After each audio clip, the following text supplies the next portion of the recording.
lebih ke jangka pendek. Jadi tujuannya taktik itu untuk mendukung strategis yang kita tadi. Kalau ini tadi konteksnya masih tetap perang, berarti kalau yang ini secara keseluruhan perang ya dalam suatu negara itu. Tapi kalau taktiknya ini tuh perang yang di daerah-daerahnya gitu. Jadi dulu kita mengenal ada bendung apa, ada lautan api, nah kayak gitu. Itu adalah salah satunya, itu taktiknya. Nah, yang jelas perencanaan ini dibuat sebagai langkah preventif atau di awal ya, jaga nih, jangan sampai kayak gini gitu. Atau memperbaiki situasi juga bisa. Jadi ya yang namanya ini ya, ada kejadian kan kita nggak bakal tahu nanti kalau misalnya di tengah-tengah tiba-tiba ada kasus apa gitu.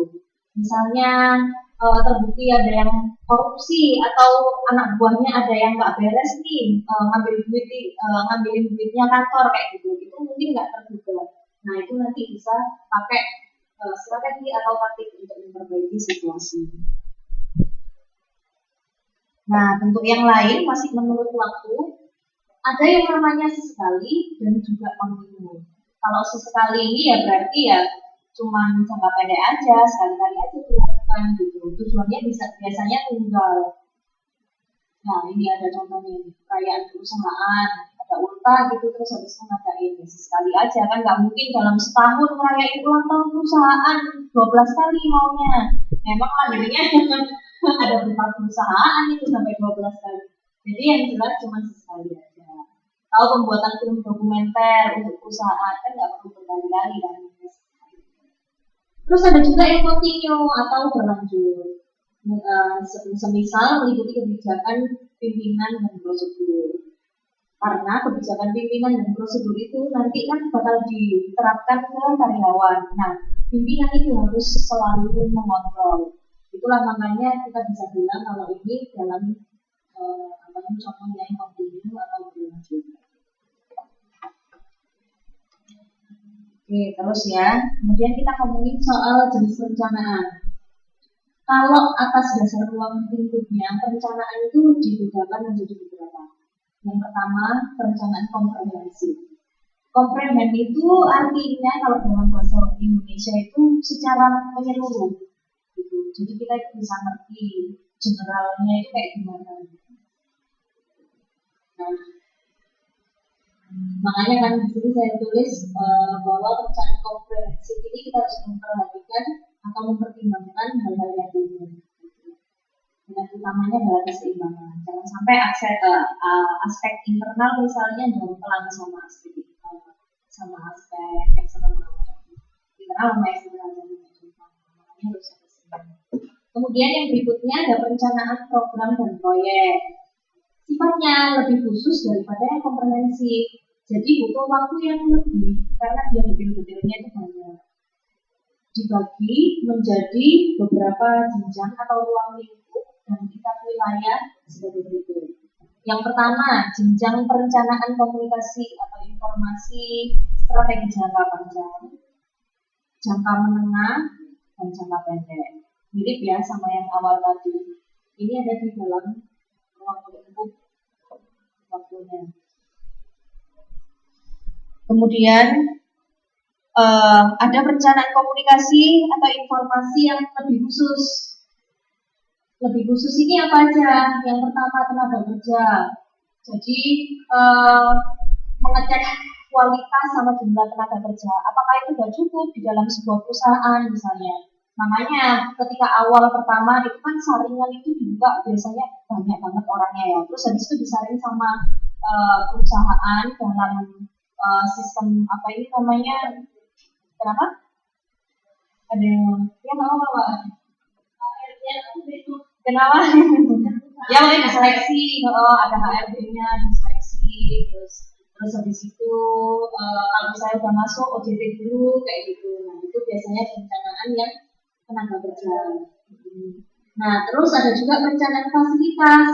Kita nggak ngomongin tenaga kerja lagi, tapi tentang barang-barang apa yang diperlukan oleh perusahaan. Ya misalnya sarananya, prasarana, perlengkapan, ya termasuk gedung bangunan itu juga bisa masuk di fasilitas ini. Kemudian ada perencanaan finansial, ini berarti yang berhubungan dengan uang.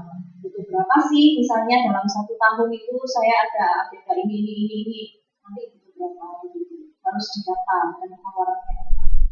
Terus yang terakhir, perencanaan riset.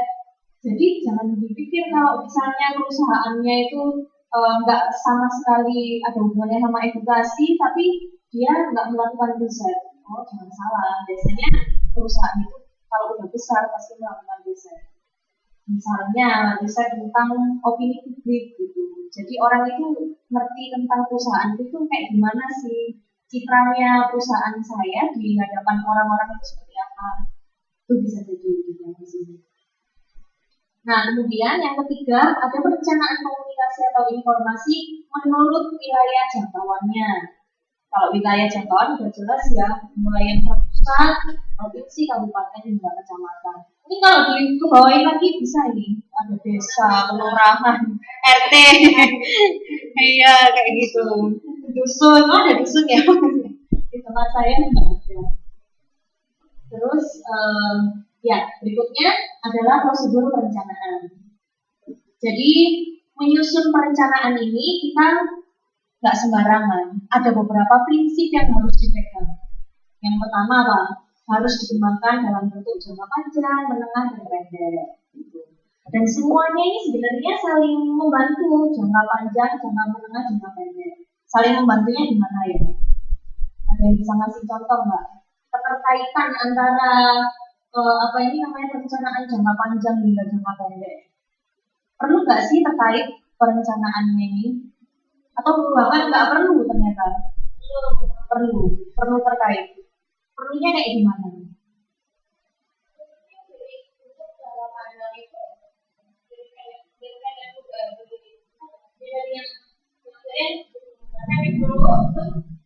Buat panjang gitu loh. Jangka panjangnya gimana? Kalau misalnya dari jangka panjang terus habis itu merunut ke jangka pendek, boleh nggak? Jadi kemungkinan gimana? Bisa juga misalnya gimana ya?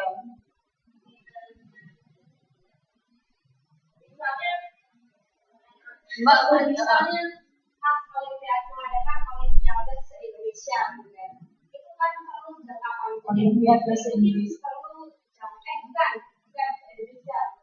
Oh ini kan Miss World kan barusan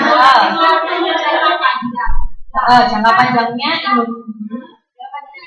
Terus kita merencanakan jangka pendeknya itu mungkin tahun ini kita akan mempersiapkan apa, tahun kedua mempersiapkan apa, sampai 5 tahun ke depan itu mempersiapkan apa untuk hari-harinya untuk hari-hari yang lama.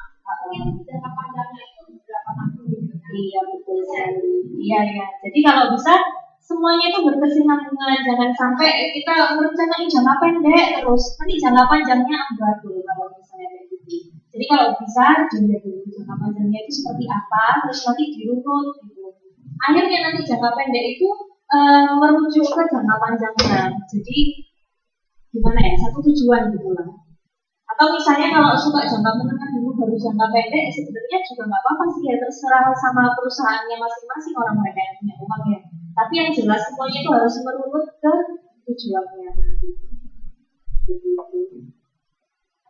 Terus habis itu ada ini prinsip yang kedua, harus komprehensif. Jadi memadukan informasi internal dan eksternal. Kayak yang saya bilang tadi, bahwa yang dikomprehensif itu harus seimbang, harus balance gitu. Jadi jangan sampai ini kan ada informasi internal dan eksternal ya, jangan sampai memperhatikan opini publik terus. Aku tuh perusahaan itu harus bagus di mata masyarakat. Tapi di mata karyawan sendiri jelas ya sama aja nggak bagus ya nggak sih. Kalau misalnya karyawannya aja udah nggak senang kerja di situ ya lama-lama bisa ditunggu itu banyak yang protol sampai akhirnya hilang kepercayaan sama sekali. Wah itu bahaya, tentunya harus seimbang. Kemudian yang ketiga adalah mengintegrasikan rencana yang luas. Jadi rencananya itu kan ada rencana global sama rencana yang detail gitu kan. Nah itu harus diintegrasi. Kayak yang saya bilang tadi harus jangka panjang, menengah, dan pendek itu semuanya harus satuan. Nah kemudian berdasarkan kebutuhan nyata, jelas ya. Ya nggak mungkin lah kita mempersiapkan sesuatu untuk kebutuhan yang kemarin, pasti harus kebutuhan nyata.